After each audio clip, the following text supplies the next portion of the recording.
খেজুরের বরফি কিনতে গেলে হাজার হাজার টাকা পড়ে যায়। হ্যালো, আসসালামু আলাইকুম। আশা করি সবাই সুস্থ আছেন এবং ভালো আছেন। আমি আপনাদের জন্য আজকে খেজুরের বরফির রেসিপি নিয়ে আসলাম খুব কম খরচে এবং খুব ইজিলিভাবে। তো আমি এখানে 250 গ্রাম খেজুর নিয়েছি। আপনারা যে কোনো খেজুর নিতে পারেন। এরপর আমি এটাকে বিচিটা ছাড়িয়ে নিয়েছি হাত দিয়ে এভাবে। এরপর আমি একটা ব্লেন্ডারের জারের মধ্যে দিয়ে একটু ব্লেন্ড করে নিয়েছি। এটা খুব বেশি মিহি করে নিতে হবে না, কারণ এটা আপনাদের আধা ভাঙে থাকলেও কিছুই হবে না আর কি।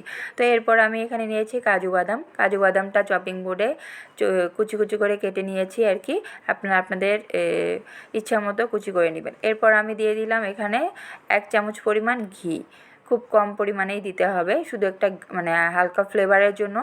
তারপর আমি এখানে দিয়ে দিয়েছি আপনার যে কুচি করে রাখা কাজু বাদামটা, সেটা হালকা করে ভেজে নিচ্ছি আর কি। আর চুলার তাপটা থাকবে একদমই মানে লো ফ্লেমে। তো এরপর আমি এখানে দিয়ে দিব সাদা তিল। আপনারা চাইলে সাদা তিলের পরিবর্তে পোস্তদানাও দিতে পারেন। তো আমার এটা হালকা ব্রাউন কালার চলে আসছে, দেখতেই পাচ্ছেন। এরপর আমি এখানে দিয়ে দিব আমার যে ব্লেন্ডারে ব্লেন্ড করে রাখা খেজুরটা, সেটা এটা আমি খুবই একটু সময় নিয়ে আমাকে এটা মিক্সড করতে হবে, কারণ এটা হার্ড। কারণ আমি এটা ব্লেন্ড করার সময় কোনো রকম পানি ইউজ করিনি।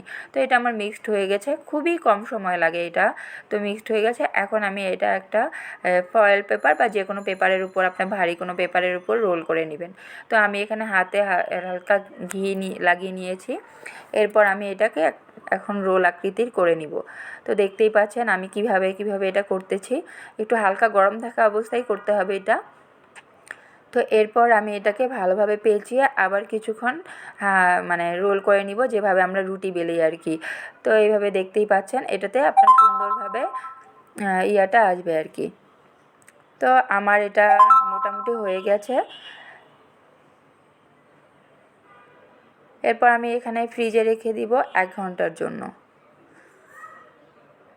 আপনার নর্মাল ফ্রিজে 1 ঘন্টার জন্য রেখে দিবেন। 1 ঘন্টা পরে বের করে আমি এভাবে কেটে নিচ্ছি। দেখতেই পাচ্ছেন কতটা সুন্দর হয়েছে। তো ভালো লাগলে লাইক কমেন্ট শেয়ার দিবেন এবং খেতে অসম্ভব মজার হয়েছে। একবার ট্রাই করে আমাকে জানাবেন। আল্লাহ হাফেজ।